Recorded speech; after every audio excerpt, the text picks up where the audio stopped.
Hello guys, so this video will be about volume. Woo! Yes, I decided to do these in one sitting because I did not feel like doing any more. But yeah, so let's get started. So we are doing volume, like I said, so I'm going to go through like all the steps. I might do a second video if it doesn't all fit in one video or like there's more questions. So yeah, let's get started. Yes, I have like things over here. Don't worry about it. So I didn't have to like rewrite everything. So let's talk about radius. So radius is, so you know when you have a circle, like a marker cap or something. Will it please focus? So when you have like a circle cap like this or something, the radius is the circle, but half of like how far it goes in to the middle. Can it focus, please? Okay, I'll just show you down here. So here the circle, this line is so that it meets in the middle. So it's how far this point goes in between here. That is the radius.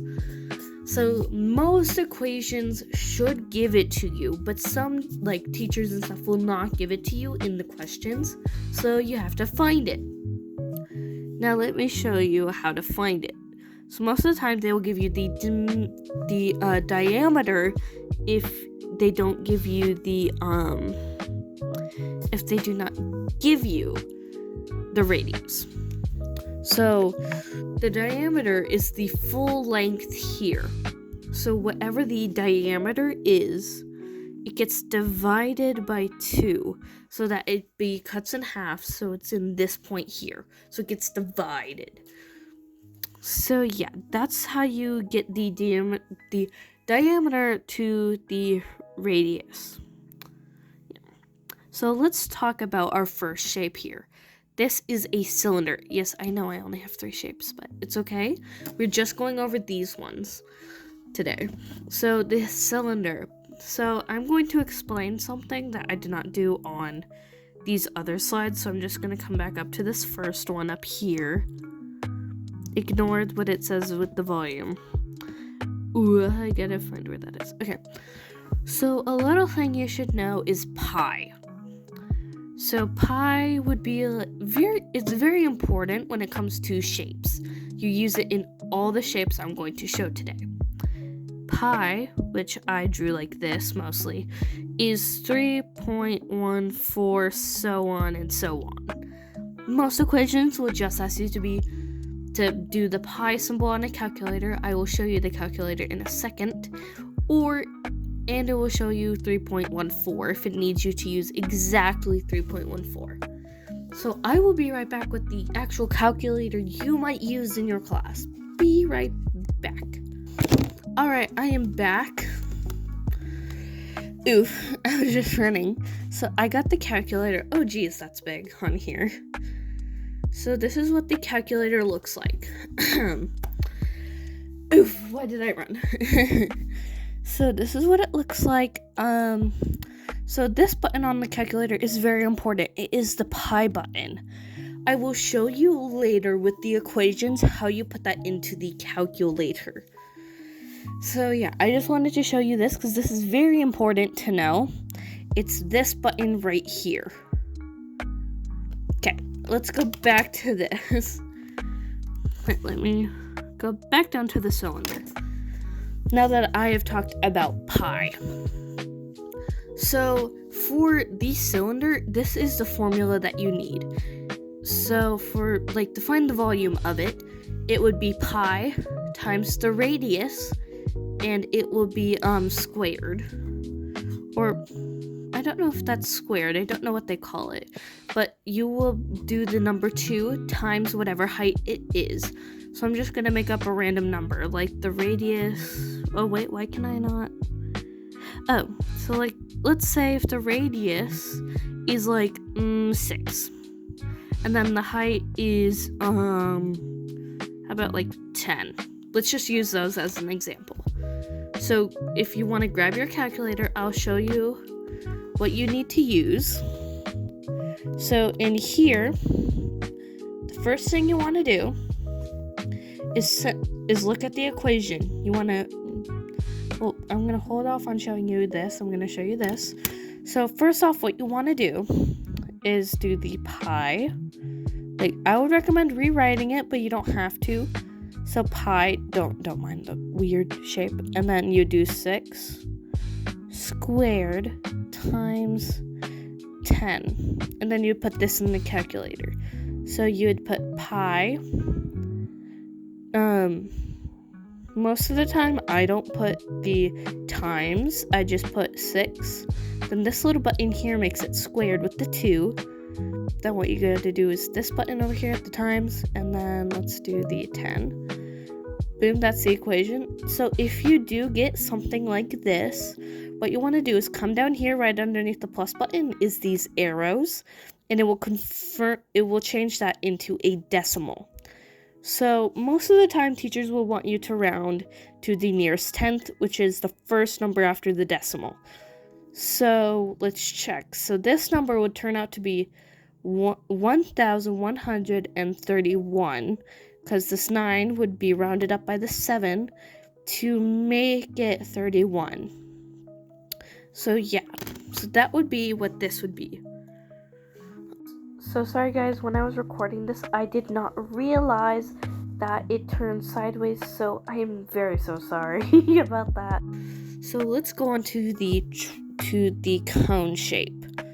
So like I said before, pi is very important for this section. It is 3.14. Or on the calculator, it is the same button as I showed before.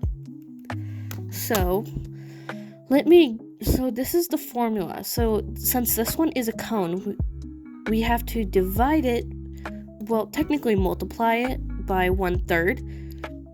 So let's let me give us some random numbers again for this equation. Will it focus, please? There we go. So let's say the radius is, let's give it a 5. And the height, let's go with 10, because those are simple numbers to work with. So let's start with 1/3 times the pi. And then let's plug in the radius. And then the squared. Can't forget that. Please do not forget that. That could make your answer completely wrong. And then the height, which is 10. So let's put that in the calculator, please. So I'm trying to think on how I can show you guys. So, okay, I figured out what I did. I fixed it. So let's plug this into the calculator. So we want to hit 1. So how you want to do putting it in the calculator to make it a fraction is put the first number and then hit this little fraction button here, and it'll automatically put that first number in there. So we got 1/3. Press the next arrow. So what we want to do is times pi button. Then we want to put in our radius, which would be 5. Do the squared. Always remember the square, please. I'm very please put it in. And then let's times that by the height, which would be 10. Now this answer came out in a fraction, so like we did last time is do these little button arrows and boom. But since this number is super long, we want to do 261.79, and we are going to round up to the nearest tenth. So this 9 rounds up to 7 to make it an 8. So it'd be 261.8. So, wait, why did I? Sorry about that again. So like I was saying, it was 261.8 because that 9 rounds it up. That's 7 to an 8. So yeah. So let's go to our last one. So this formula is slightly different. This formula for this one is 4/3 times the pi R and then the 3 this time. So that's a bit different on how we put it into the calculator. I am sorry if this keeps on like cutting in and out. My phone is just running out of storage and I'm trying to record this for you guys. I am sorry.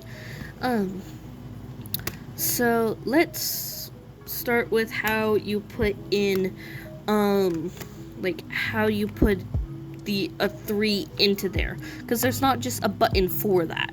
Well, technically there is. So let's just say a random number 5. Then you see this button right here, how we've been using to square it?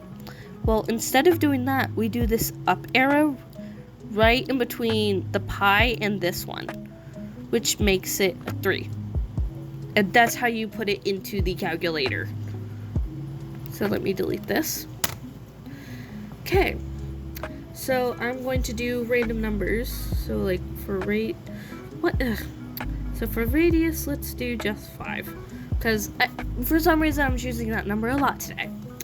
So let's plug this in like into our calculators just how it is. So let's do 4/3 times the pi button plus our radius, which is the 5, and then that button I showed you with the 3. We'll enter that. Oh, that's in pi, so we gotta do the arrows again, which that gives us this answer, which would be, well, it's hard to look at both at the same time. 523.6, because in here the number right after the 5 is a 9, so that rounds up that 5 to a 6, so that makes it this. Now there is another way. So sorry, as I was saying, it cut off again, which is slightly annoying, but I'll deal with it. I'll have to go in and edit it, which is fine. So you guys will be seeing the edited version. This is just me talking when I recorded this. So yeah. So I'm going to go over what you do for a half circle, a semisphere. I think that's what you say. It's very hard to say it. So what we want to do is like put this in parentheses. You don't have to, but it makes it easier for visual. And I'm going to drop it down over here so it's easier to see. Afterwards, like after you do this, since it's half a circle now, you want to divide it by 2, because you are splitting it in half, because it won't be a full circle, it'll just be this half here, if that makes sense. I hope it does. So let me use a different number besides from 10, or not 10, 5, I'll use 3. So what we want to do, let me move this out of the way. So what we want to do first is the 4/3. Then we will do times, still the pi, the radius, which I did 3, and then the up button, which would be 3 as well. Now after that, you press this one more, else it will just keep on stacking and going upwards, which we do not want that. So you hit the divide button, and then you hit 2, which should give you our answer. It's still in pi, so you have to hit that handy dandy little 2 arrows, and here's your answer. So that answer will get us 56.5. Since there's a 4 after it, it does not bring that 5 up. So that's what this answer will be. Now, normally during the equations, there will be like centimeters, inches, feet, but I didn't want to go over that in this video. So yeah. So thank you for being patient with me and with all the cuts and stuff. Yeah, but that was variables and stuff. So yay! So thank you for watching. Still sorry about all the things that happened. And thank you, bye! Sorry to say something again, but just as a reminder, please ask questions in the comments. I will gladly answer them.